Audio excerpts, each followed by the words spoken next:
Nobody that should be consuming less than 1.2 grams of protein. 9 grams of protein per pound to 1.6 grams per kilogram. Of 1.6 grams of protein. Just try and hit like about 300 grams of protein. Everyone is over consuming protein and they're looking at it in a wrong way. I was a victim to this. I'm a nutritionist. I put 100% of my focus on nutrition.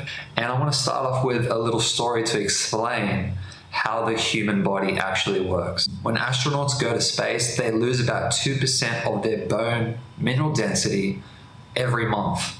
And even that they're supplementing with calcium and vitamin D to retain their bone mineral density, why is their bone mineral density decreasing? It's because of the stimulus. There's no gravity. So since there's no gravity and no weight on the bones, the body wants to adapt to its environment. Therefore, it's going to get rid of the bone mineral density because it doesn't need it in that environment.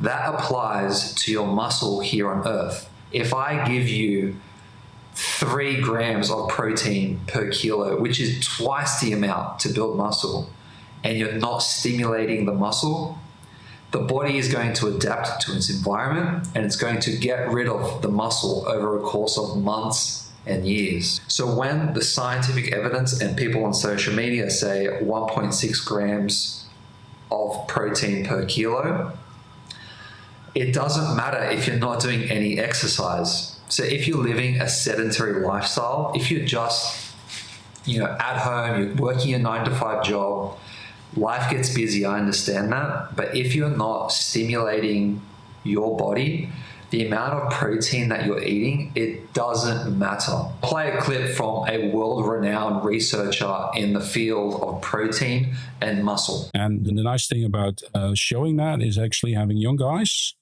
and we immobilize one leg, and then basically after a week, we see how the response of both legs are within the same body to an anabolic stimulus being ingesting 20 grams of protein. And then we see much less of that protein going to the leg that was previously immobilized, and also less muscle protein synthesis. Almost the same thing as with the cooling of the leg. So in that case, that is the old adage of use it or lose it. And if you perform more exercise, you will also respond more to protein ingestion. And more of the protein will be converted to muscle if you perform exercise before you eat food.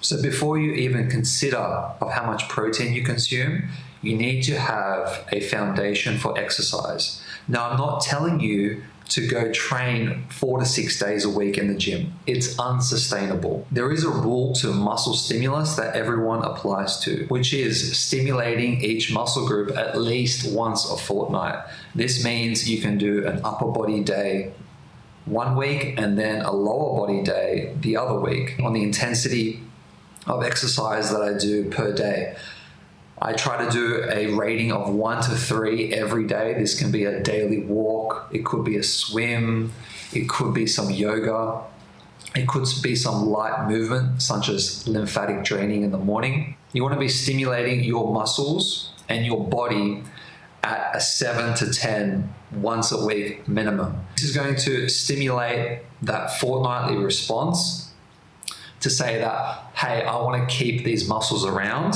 and I want them to grow. Also, when you're going to those higher intensities, you're creating these chain reactions that's essential for longevity and preventing metabolic disease like cancer or heart disease or diabetes. The people that get these metabolic diseases, they're not doing intense exercise, because when you're doing these intense bouts of exercise once to twice a week consistently, you're flushing the glucose out of your system, you're training your body to use insulin and use glucose sufficiently. And the best analogy that I can use for this, for a healthy ecosystem in a bay, there needs to be the tide needs to come in and the tide needs to come out. And that's what exercise is. When you're exercising, the glucose is getting flushed from your system and the tide is going out. And then when you're refeeding yourself and eating sufficient amounts of food, the tide comes in. And without exercise, if you're living a stagnant life, the tide's not moving. And what happens to that ecosystem when there's no tide.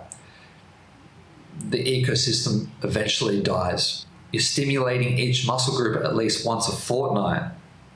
And then you're eating at least 1.2 grams of protein per kilo. And the only reason why you need to be eating more than that much protein is if you're injured and you're unable to exercise.